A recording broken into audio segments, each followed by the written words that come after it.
kasihan konsumennya sih Mbak, gitu loh, mau nggak mau. Dan saya juga selaku pedagang jadinya omsetnya berkurang gitu loh, karena ya pembeli kan kalau harga produk naik kan mau nggak mau berkurang. Kalau kita pedagang sebenarnya kan secara langsung nggak kena imbasnya. Cuman biasanya konsumen yang kena imbasnya. Kan kita kalau dari sana naik kita naikin. Tapi sebagai pemakai dia pasti kena imbasnya dari kenaikan harga. Ya imbasnya tetap sampai ke bawah, belum termasuk PPN lain gitu. Itu kan imbasnya tetap orang-orang konsumen lah yang kena.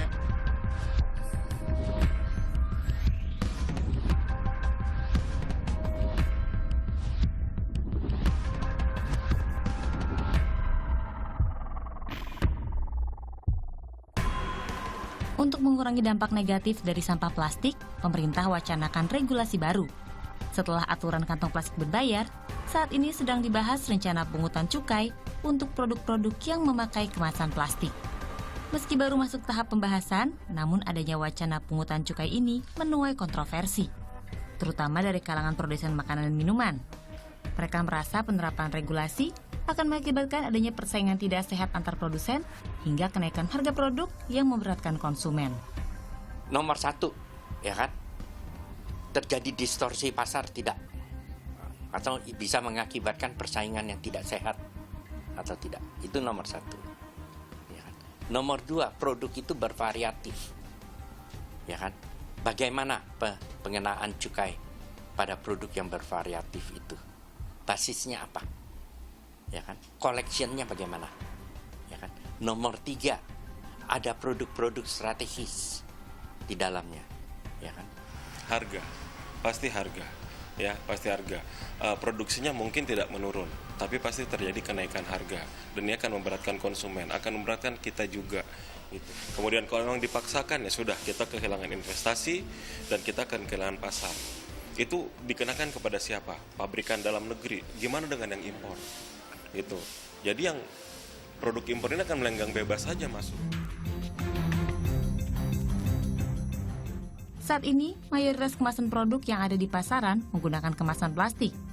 Plastik dianggap sebagai kemasan yang praktis, cukup kuat, dan berbiaya produksi rendah. Jauh lebih murah dibanding bahan kemasan lainnya seperti kemasan kertas maupun kemasan kaleng. Adanya pengenaan cukai pada produk kemasan plastik otomatis akan menambah biaya yang harus dikeluarkan oleh produsen. Hal tersebut berimbas pada kenaikan harga jual produk. Penolakan pada regulasi pengenaan cukai ini juga dilontarkan oleh Gabungan Pengusaha Makanan dan Minuman Indonesia. Regulasi ini dinilai tidak selaras dengan upaya pemerintah meningkatkan pertumbuhan industri. Terlebih saat ini, pemerintah tengah gencar menarik investasi sebanyak-banyaknya ke dalam negeri, terutama sejak Indonesia bergabung dalam Masyarakat Ekonomi ASEAN atau MEA. Ini kami terus terang kami menolak. Ujung-ujungnya menjadi disinsentif bagi investor. Karena kalau dikenakan cukai di minuman di Indonesia, investor berpikir, wah Indonesia ini ada apa lagi gitu. Nah, kenapa diberikan beban-beban seperti ini? Ujung-ujungnya adalah investor berpikir lebih baik mereka investasi di luar negeri saja gitu, di negara-negara tetangga Singapura, Malaysia, Thailand dan lain sebagainya. Adanya penolakan dari berbagai pihak mendapat perhatian Kementerian Keuangan Indonesia.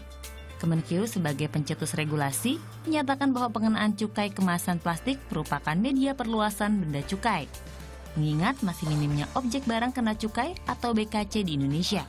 Selain itu, aturan ini bertujuan menjaga kelestarian lingkungan dan menurunkan konsumsi plastik masyarakat. Untuk plastik ini sudah masuk dalam kategori barang kena cukai, karena karakteristiknya tadi, karena dia konsumsinya harus dikendalikan, peredaran juga harus diawasi, dan dia juga ada pengaruh negatif terhadap lingkungan, kesehatan dan lain sebagainya, sehingga pengenaannya penggunaannya ini juga harus diberikan pembebanan oleh pemerintah lah.